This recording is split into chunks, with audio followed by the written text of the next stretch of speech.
కావాల్సిన ingredients 1/2 kg chicken, దానికి కావాల్సింది 2 స్పూన్ల కారం, 2 స్పూన్ల అల్లం వెల్లిపాయ పేస్ట్, 1 కప్పు ఉల్లిగడ్డలు, 1 కప్పు కొత్తిమీర, 2 పచ్చిమిర్చి, 1 స్పూన్ గరం మసాలా, ఇంట్లో చేసిన గరం మసాలా ఇది, 1.5 స్పూన్ ఉప్పు, 1 స్పూన్ పసుపు, నూనె. ఇవి గుడాలు 4 గంటల ముందు నానబెట్టిన నేను. ఎర్ర బొబ్బర్లు తీసుకున్న, తెల్ల అయితే కొంచెం ముద్ద ముద్ద అవుతాయి అనేసి ఎర్రవి తీసుకున్నా. పసుపు, 2 స్పూన్ల కారం, మీరు ఎక్కువ తింటే ఎక్కువ వేసుకోండి, నేనైతే 2 స్పూన్లు వేసిన. 2 స్పూన్ల అల్లం వెల్లిపాయ పేస్ట్, తర్వాత 2 స్పూన్ల ఉప్పు,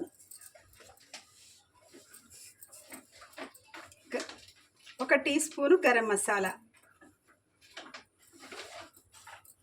ఇందులోనే కొంచెం ఆయిల్ వేసుకొని కలుపుకుంటే మనకు ముక్కలకు మంచిగా పట్టుకుంటుంది. ఇలా కలిపి పెట్టుకోవాలి. చికెన్ ఒక 10 నిమిషాలు పక్కకు పెట్టుకోవాలి. ఫస్ట్ స్టవ్ వెలిగించి ఇప్పుడు ఆయిల్ పోసుకోవాలి.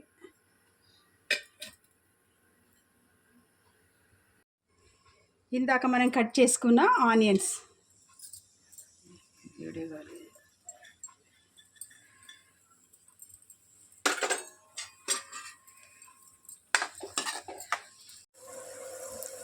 పచ్చిమిర్చి వేయాలి.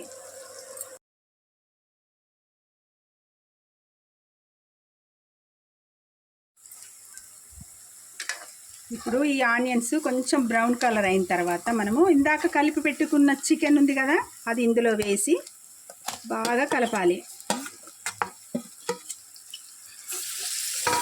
ఒక 7-8 నిమిషాల వరకు ఇది నూనెలనే ఫ్రై కావాలి ఈ చికెన్.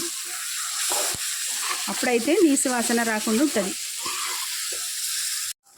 6-7 నిమిషాల తర్వాత ఈ చికెన్ మంచిగా ఫ్రై అయింది. మంచిగా నూనెలో ఫ్రై అయిన తర్వాత ఇగో ఈ కలర్ వస్తుంది. మంచిగా వచ్చిన తర్వాత ఇంతకుముందు మనం నానబెట్టుకున్న ఎర్ర బొబ్బర్లు ఇందులో వేయాలి.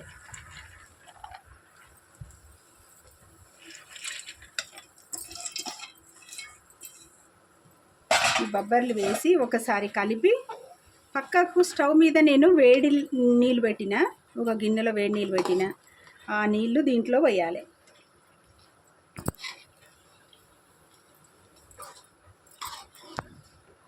ఇందులో వేయాలి.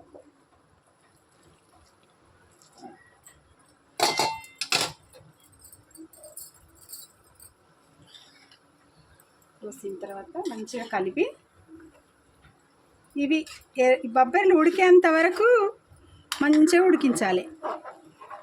అప్పుడు మళ్ళీ ఇప్పుడు చికెను బొబ్బర్లు ఉడికిన తర్వాత ఇందులో 1 స్పూన్ ధనియాల పొడి, కొత్తిమీర వేసుకొని చక్కగా కలిపేసుకొని డిష్ అవుట్ చేసుకుంటే మనకు తెలంగాణ స్పెషల్ గుడాలు చికెన్ కర్రీ రెడీ.